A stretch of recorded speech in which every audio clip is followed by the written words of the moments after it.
قرآن میں آتا ہے وَيَعْفُو عَنْ كَثِيرٍ، فرمایا بہت ساری مصیبتیں تمہاری بدعمالیوں کی وجہ سے آتی ہیں، لیکن ساتھ ساتھ یہ بھی بتا دیا وَيَعْفُو عَنْ كَثِيرٍ، ساری بدعمالیوں کی سزا میں نہیں دیتا، بہت ساری خطائیں کیا کرتا ہوں؟ معاف کرتا ہوں۔ یعفو مٹا دیتا ہوں۔ ہمیں تو بہت تھوڑی غلطیوں کی سزا مل رہی ہوتی ہے، اس پہ ہم اتنا چیخ رہے ہوتے ہیں، سب غلطیوں کی ملنا شروع ہو جائے تو کسی قابل ہی نہ رہیں۔ زیادہ تر کیا کر رہا ہوں؟ معاف، اور وہ بھی بغیر وجہ کے۔ اور اگر معافی کی وجہ ہو، یعنی غلطی کر کے توبہ کر لی، پھر یہ اللہ نے اپنے اوپر لکھ دیا ہے کہ توبہ کرنے والے کو کیا کروں گا۔ آئین میں کیا لکھا ہے اللہ نے؟ جو توبہ کرے گا تو اپنے اوپر معافی کو کیا کر لیا اللہ نے؟ واجب، توبہ کو واجب کر لیا۔ 99 سال تک کوئی گناہوں میں مبتلا رہے، 99 سال میں اس کافر کو خیال آیا آج میں توبہ کر کے اسلام کی طرف آتا ہوں، آج میں گناہوں سے توبہ کرتا ہوں، تو اس کے آنے میں تو دیر ہو سکتی ہے، اللہ کے معاف کرنے میں دیر نہیں ہو سکتی۔ کیسے عجیب الفاظ ہیں حدیث کے، یا عبادی لو بلغت ذنوبک عنان السماء ثم استغفرونی لغفرت لکم ولا ابالی۔ یہ لا ابالی کے الفاظ بڑے عجیب ہیں۔ نبی نے فرمایا کہ اللہ تعالیٰ کہتے ہیں کہ اے میرے بندو، اگر تم گناہ کر کر کے زمین اور آسمان کے خلا کو پر کر دو، بھر دیا تم نے گناہوں سے، اب سچے دل سے توبہ کر رہے ہو، اے اللہ اب سے اپنی زندگی کیا کر رہا ہوں میں؟ توبہ کا مطلب یہ نہیں استغفار کی تسبیح ہو، یا اللہ اب جو کچھ ہو چکا معاف کر دے، آئندہ نہیں کروں گا۔ یہ اس جذبے سے جو توبہ کرے گا تو فرمایا معاف کر دوں گا۔ بس اتنا کافی ہونا چاہیے نا بھائی، بات مکمل ہو گئی۔ اللہ نے اصول بیان کر دیا کہ اگر زمین آسمان کے خلا کو بھر دیا گناہوں سے، توبہ کر لی تو کیا کر دوں گا؟ معاف، ختم ہو گئی بھائی۔ ہمیں اصول سمجھ میں آ گیا بھائی، توبہ کا دروازہ موت تک کھلا ہوا ہے، ختم۔ آگے اللہ کو یہ کہنے کی کیا ضرورت تھی والا ابالی، معاف کرنے میں کسی کی پرواہ نہیں کروں، یہ کہنے کی کیا ضرورت تھی؟ بہت مشکل ہے سمجھانا بھائی۔ اس الفاظ کا بظاہر کوئی تک بنتا ہے بھئی؟ اللہ کو کیا ضرورت کسی کی پرواہ کی؟ اور کون ہے؟ اصل بات یہ کہ ممکن ہے بہت سے نیک لوگوں کو اعتراض ہو کہ اللہ ہم 20 سال سے شروع سے ہم نیک ہیں، یہ کمبخت 90 سال تک عیاشی کرتا رہا ہے، اب آ رہا ہے، اب یہ بھی جنت میں، ہم بھی جنت میں، یہ کیا بات ہو بھائی؟ ممکن ہے فرشتوں کو اعتراض ہو، اے اللہ یہ کیا؟ یہ تو 2 لفظ توبہ کے تو ہر آدمی بول سکتا ہے بڑے آرام سے بیٹھے بیٹھے ہیں بھائی۔ مثال کے طور پر ابھی جو کیسز چل رہے ہیں مختلف ہمارے سیاست دانوں پہ، اگر وہ کہتے ہیں ہم معافی مانگتے ہیں قوم کے سامنے، قوم چھوڑے گی؟ بولے یار بھائی اتنے پیسے کھا گئے ہیں، قوم یہی بولے گی نا بھائی یہ کیا مسئلہ ہے ایسے کیسے معاف کر دیں؟ کیا خیال ہے بھائی؟ یا کسی نے اور جرائم کیے ہوں، بہت سارے کیسز چل رہے ہوں، وہ 2 لفظ بولے معاف کر دو، تو عجیب بات ہے کہ معافی مانگنے کے لیے بھی یہ لوگ تیار نہیں ہوتے۔ تو لیکن اللہ کیا کہہ رہے ہیں کہ زمین اور آسمان کے خلا کو بھر دیا ہو گناہ، تھک گیا ہو گناہ کر کر کے، اور پھر مجھ سے معافی مانگے۔ معافی کا وہ مطلب جو میں بیان کر رہا ہوں، آئندہ نہیں کروں گا، بس اب میری زندگی بولو بھائی چینج، ختم، اب میں چینج ہو رہا ہوں۔ تو اللہ فرماتے ہیں اصول کیا ہے؟ معاف کروں گا اور کسی کی پرواہ، کسی مولوی کی پرواہ نہیں۔ مولوی بولیں گے، مولوی صاحب بولیں گے اللہ ہم بچپن سے نماز پڑھتے آ رہے ہیں، یہ بھی کم وقت ابھی آیا ہے بھائی، اس کو بھی تو معاف کر رہا ہے، وہ اتنے لوگوں کو اس نے قتل کر دیا، یہ 99 انسانوں کے قاتل نے توبہ کی تھی نا، اور وہ مقتول کہہ سکتے ہیں اللہ ہمیں تو مروا دیا صحیح ہے نا، اس نے ہمیں مار دیا سب کو۔ 100 راہب کہے گا کہ میں نے اس کو بولا تھا کہ توبہ نہیں ہو سکتی، سینچری پوری کر کے اس نے مجھے بھی قتل کر دیا۔ وہ حدیث میں واقعہ آتا ہے نا، لیکن 99 انسانوں کو ایک شخص نے قتل کیا، تو ایک راہب کے پاس گیا، ایک بزرگ کے پاس گیا، کہنے لگا میں نے 99 کو قتل کیا، کیا میری توبہ قبول ہو سکتی ہے؟ اس نے کہا نہیں ہو سکتی۔ اس نے کہا چلو پھر سینچری پوری کرو یار، 99 کا تو کوئی حساب بنتا ہی نہیں ہے، جب جانا ہی جہنم میں ہے تو کچھ کر کے تو جاؤ نا۔ راہب کو بھی مار دیا ٹھیک ہے نا، 100 آدمی قتل کر دیے۔ پھر کسی عالم کے پاس گیا، بھئی میں نے 100 انسانوں کا قتل کیا، کیا میری توبہ قبول ہو سکتی ہے؟ اس عالم نے کہا کیوں نہیں ہو سکتی بھائی، اللہ سے معافی مانگ رہے ہو، اللہ معاف کرنے والا ہے، توبہ کرو۔ وہ عالم تھے نا، علم تھا ان کے پاس، ان کو پتا تھا کہ اگر میں نے بول دیا تو 101 ہو جائیں گے کیا ہو جائیں گے؟ 101 ہو جائیں گے، اور یہ بھی اللہ سے بھی ڈر تھا ان کو۔ تو فرمایا اللہ ابالی، اللہ کہتے ہیں مجھے کسی کی پرواہ نہیں ہے, کیونکہ یغفر لمن یشاء, میں کوئی جمہوری طرز کا حاکم نہیں ہوں کہ الیکشن سے مجھے سلیکٹ کیا ہو, مجھے مخلوق کے سامنے جواب دینا ہو کہ بھائی کیوں, اصل میں اس کی وجہ یہ تھی کہ دیکھو نا ایکچولی اگر ہم اس طرح سے معافی کا آپشن نہ رکھیں تو پھر تو کوئی توبہ کرے گا ہی نہیں, اس لیے ایکچولی اس میں نہ اللہ فرماتے ہیں مجھے اس کی ضرورت نہیں ہے, میں خدا ہوں, تمہارے مشورے سے میں خدا نہیں بنا, ٹھیک ہے نا.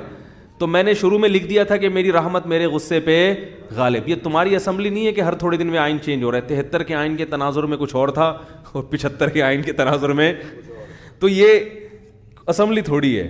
میں نے شروع میں یہ بات لکھ دی تھی میری رحمت میرے غصے پہ غالب. تو جب تک یہ قتل کر رہا تھا میرا غصہ تھا, اب چونکہ میری طرف آ رہا ہے تو رحمت و غصے کو کچل کے فنا کر دے گی, رحمت غالب آئے گی, کیونکہ یہ لکھ دیا ہے میں نے آئین میں. سب سے پہلے میں نے قلم بنا کے جو چیز سب سے پہلے لکھی تھی, جو سب سے پہلے منظور ہوا قانون, اسی کو میں اگر خلاف ورزی شروع کر دوں تو یہ کیسی بات ہوئی.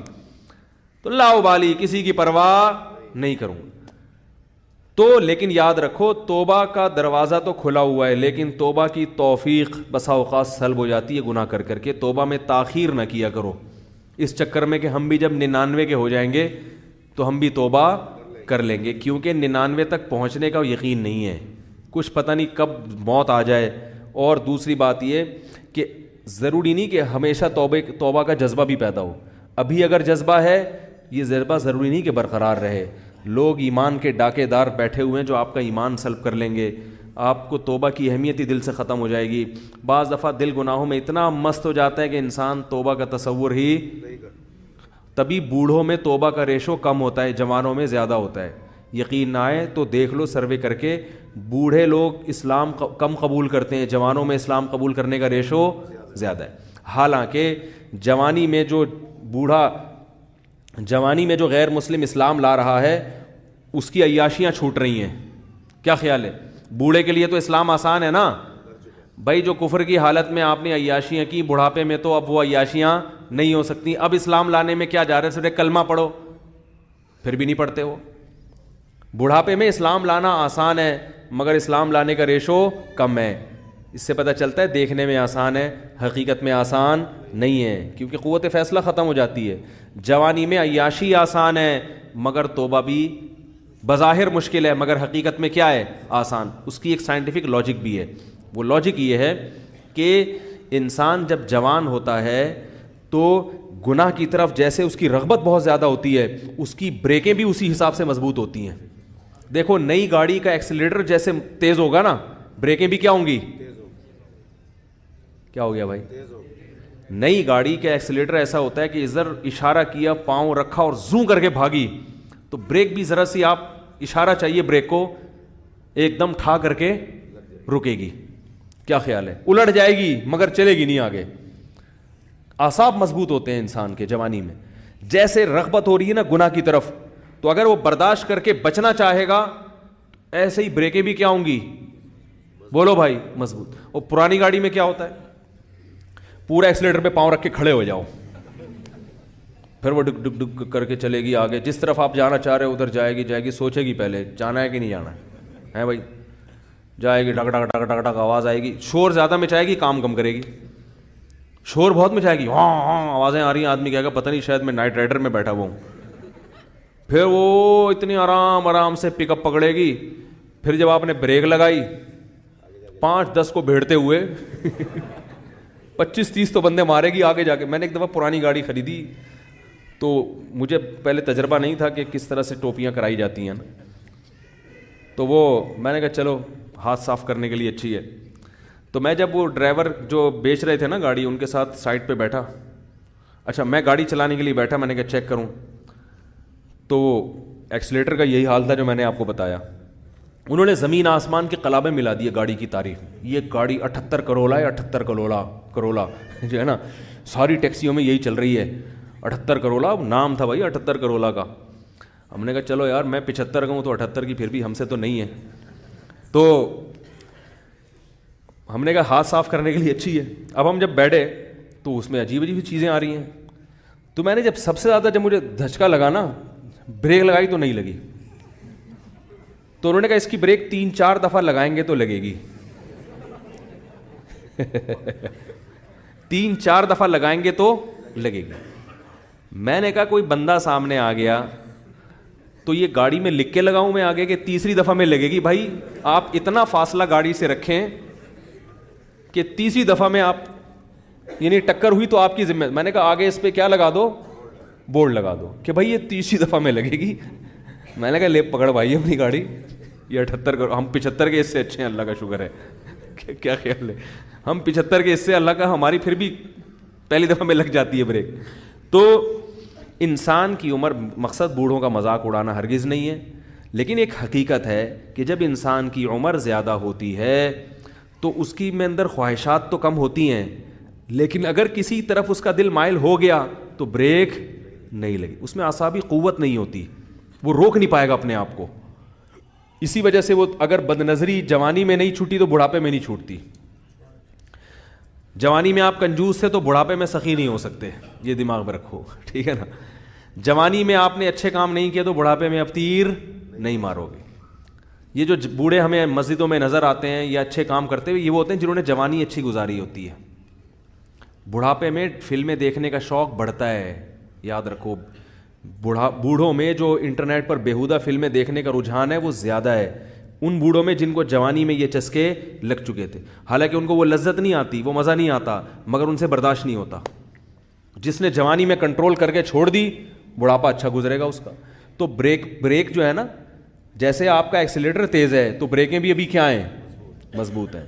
تو یاد رکھو. اسی طرح غیر مسلم, وہ اس کو عیاشی نظر آتی ہے کفر میں, لیکن اسلام لانے والے بھی کیا ہوتے ہیں, جوانی ہوتے ہیں زیادہ تر. جوانوں کو عیاشی بھی, لیکن وہ چھوڑ دیتے ہیں, برداشت کرتے ہیں سب کچھ. بڑھاپے میں اسلام بہت آسان ہے, مگر بوڑھوں میں اسلام کا ریشو ختم تو نہیں ہے لیکن بہت کم ہے. وہ نہیں آتے, وہ کہتے ہیں چھوڑو یار ایک زندگی گزارنے بس. حالانکہ ان کو پتہ ہے کہ ہم غلط مذہب پہ تھے. کیا جا رہا ہے کلمہ پڑھنے میں بھائی, اب آپ کو تو اب ساری زندگی نماز کبھی نہیں, ہم کہیں گے حج بھی اب اس بڑھاپے میں فرض نہیں ہوگا. کچھ بھی نہیں کرنا ہے, ایک کلمہ پڑھنا ہے, 5 ٹائم نمازیں شروع کر دینی ہے. رمضان کے روزوں میں بھی رعایت ہو گئی ہے کہ جو بہت زیادہ بوڑھا ہو وہ فدیہ بھی دے سکتا ہے. کچھ بھی نہیں کرنا, کلمہ پڑھنا ہے اور اسی گھر میں رہ لو. یہ تھوڑی کہہ رہے خاندان کو چھوڑ کے جاؤ, لیکن ایک کلمہ زبان سے نہیں نکلے. وہ قوت فیصلہ ختم ہو گئی, کانفیڈنس ختم ہو گیا, وہ ذرا سی بھی مخالفت برداشت کرنے کی صلاحیت نہیں رہی. تو اس لیے اس امید پر کہ اللہ 99 سال میں توبہ قبول کرتا ہے, 99 کا انتظار مت کرو. اور ایک بات یہ بھی رکھو کہ توبہ تو قبول ہوگی مگر وہ مقام نہیں ملے گا جو اس شخص کا ہے جو شروع سے دین پہ چلتا آ رہا ہے. سمجھ میں آ رہی ہے بات؟ جو شروع سے دین, کیونکہ وہ کئی سال سے نماز پر ہے تو وہ اتنا آگے جا چکا ہے کہ اب آپ نے ٹریک چینج کر تو دیا, جہنم والا ٹریک نہیں اب جنت والا ہے, لیکن وہ بہت آگے جا چکا ہے اور آپ اس سے بہت پیچھے ہو, بہت پیچھے ہو. وہاں تک اب وہ نکل گئے آگے. تبھی قرآن میں آتا ہے والسابقون السابقون اولئک المقربون. کچھ لوگ اہل جنت میں سے ہوں گے اور کچھ سابقین میں سے ہوں گے جو جنت میں بھی بہت آگے جا چکے ہوں گے. تو اسی وجہ سے نبی نے فرمایا نا, قیامت کے دن اللہ 7 آدمیوں کو عرش کے سائے میں جگہ دے گا. ان میں ایک وہ بھی ہے شاب نشا فی عبادت اللہ عز وجل, جس نے جوانی میں اللہ کی اطاعت کی ہو. تو توبہ تو سب کی قبول ہے, 99 سال میں بھی جاؤ گے جنت میں, جہنم میں نہیں جاؤ گے, لیکن درجات میں بہت زیادہ بولو بھائی فرق ہوگا. اس لیے میں نے اکثر دیندار دیکھے ہیں, ایک ہم بچپن کی بات کر رہا ہوں کہ 25-26 سال کی عمر میں ہمارے, میں تو چھوٹا تھا اس وقت, وہ ان کی عمر 25 سال تھی, انہوں نے توبہ کی, دین پر آ گئے, اب تک قائم ہے الحمدللہ. ان کو افسوس ہوتا تھا کہ میں نے جو 10 سال کی عمر ضائع کی اس کی کسی طرح تلافی ہو جائے.